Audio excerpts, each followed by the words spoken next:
Hey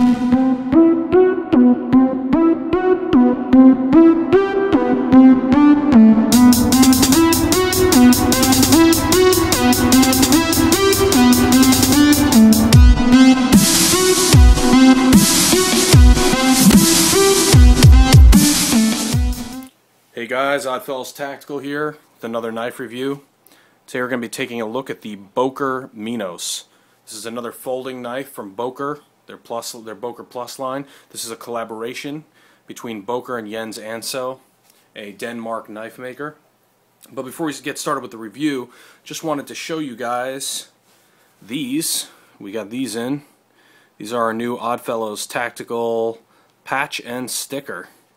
Got a decal and a patch here, really badass. We're really happy with the way these guys came out. Perfect morale patch for your vests, your jackets, you know, whatever you can stick a morale patch on, and then some cool decals too. So these are going to be up on the site real soon. We're just really excited and wanted to show you guys.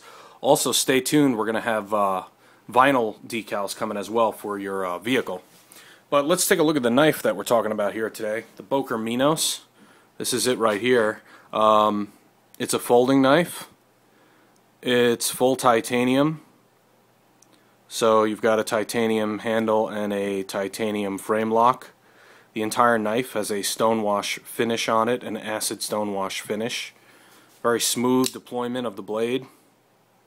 You can see the blade there. It's a slight hollow grind. So let's just go over this knife real quick. What we've got here is a milling on the handle side. You can see that. It's kind of matte down there in the valleys. You've got an acid stonewash finish on top. It looks kind of like a labyrinth pattern, and that's where it gets its name, the Minos, from Greek mythology. On the reverse side here, you've got a really stout frame lock and titanium pocket clip. You've got a lanyard hole here with no blade coming through, so that's perfect to put a lanyard in. The knife is held together by 4 Torx screws and 1 Torx screw for your pivot screw, which is really nice. The blade deploys very smoothly, as I said before, and you've got a single stepped thumb stud there. No dualies on this guy. We like the dual thumb studs, but in this case we've got a single. You can see on the blade there it says Boker. The steel is N690, manufactured in Germany by Böhler. The entire knife is manufactured in Germany. N690 is a great steel. We really like the S30V here. But N690, CPM 154 are also great steels. Should hold an edge and sharpen really well. This is number 18, as you can see. Nice low number on this guy. I don't know how much the initial run Boker did on these knives is. On this side, you've got the knife maker's logo. Their mark, Anso Knives. The lockup is nice and solid. You can see here it's about a 25% lockup. There's no blade play in either direction. Some people, you know, reported issues with previous Bokers, and it really depends on what knife you're going to get from Boker, especially their Plus line. This Boker, very solid. We've been carrying it now for a few weeks. Opened and closed it many times. I've done some small tasks with it, some prying tasks, some oak cutting tasks, some opening of boxes, and haven't really beat on it too bad yet, but no blade play whatsoever, so they nailed it on this one. Seems real stout, and I don't expect it would develop blade play. The angle that the lock bar is at seems like that would resolve any issues. Also, they free-floated the stop pin. So if I close the knife, you can hear that. There's nothing wrong with the knife. It's a free float stop pin, which is great because it gives this stop pin a little bit of play so that if you get a little wear in the knife, in the blade, the stop pin will still keep that lockup nice and strong. And as you can see, no noise when it's deployed, which makes sense. Now, it's only tip down carry. We really like tip-up carry here at Oddfellows. Most of our EDC knives are tip-up carry, and there's no option here to switch it. However, the pocket clip doesn't really get in the way when you're holding the knife as much as you would think it would.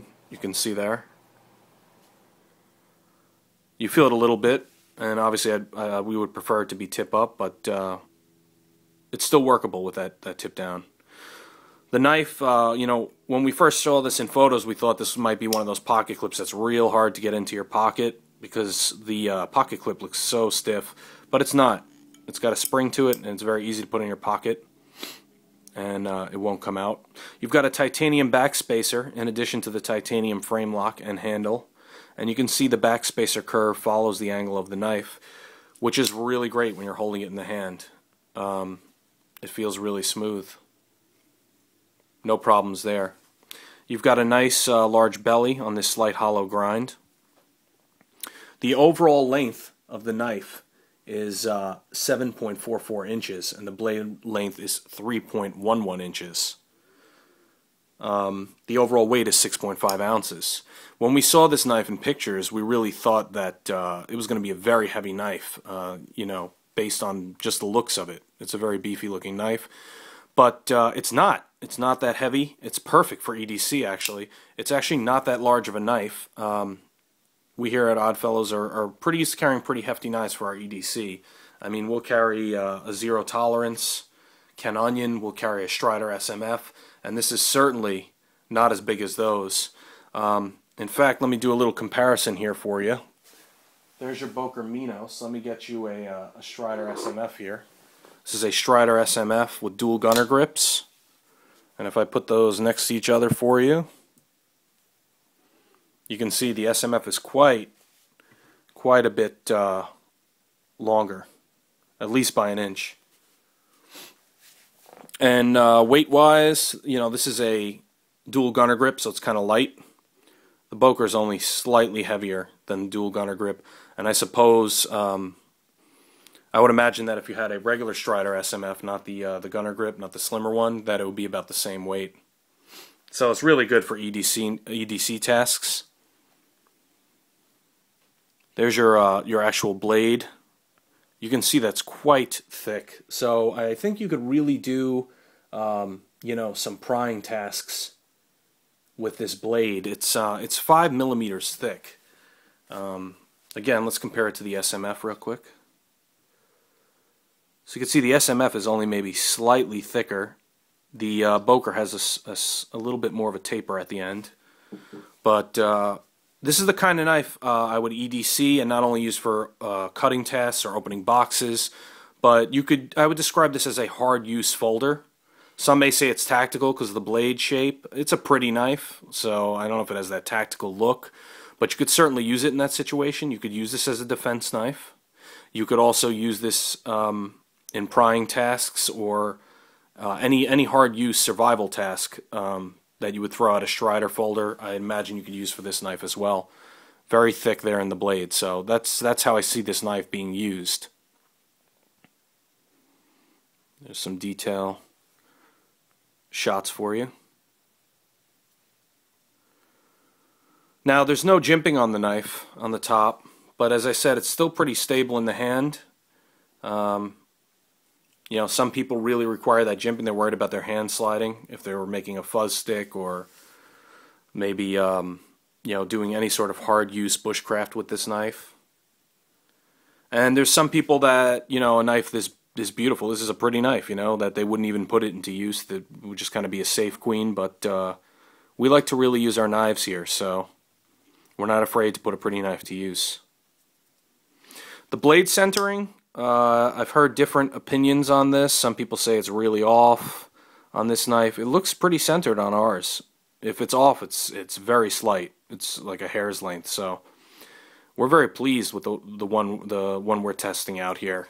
It's very solid, smooth opening. The lockup is great. No blade play. Blade is centered. It came very sharp out of the box, so we don't have to reprofile it. And the grind on it, the grind looks like it could be a little bit better. See if I can focus that for you. But not bad. You know, this knife, you could pay between $200 and $300 depending where you're getting it from.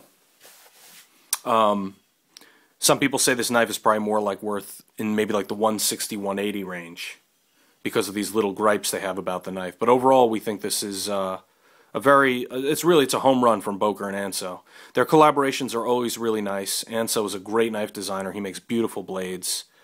And Boker did have a couple issues here and there with past ones. Some of the knives did, some of the knives didn't. This one is very solid. So we would recommend this definitely as an EDC knife. It's a great looking knife. But it's also going to be a good hard use knife. I really think you could put some hard use to this blade and it will have no problem. So that's it, guys. That's the Boker Minos. Be sure to check us out on Facebook if you like our reviews at facebook.com/Oddfellows Tactical. Also be sure to check out our site for all the great gear, including the patches we just got in, at oddfellowstactical.com. Thanks for watching.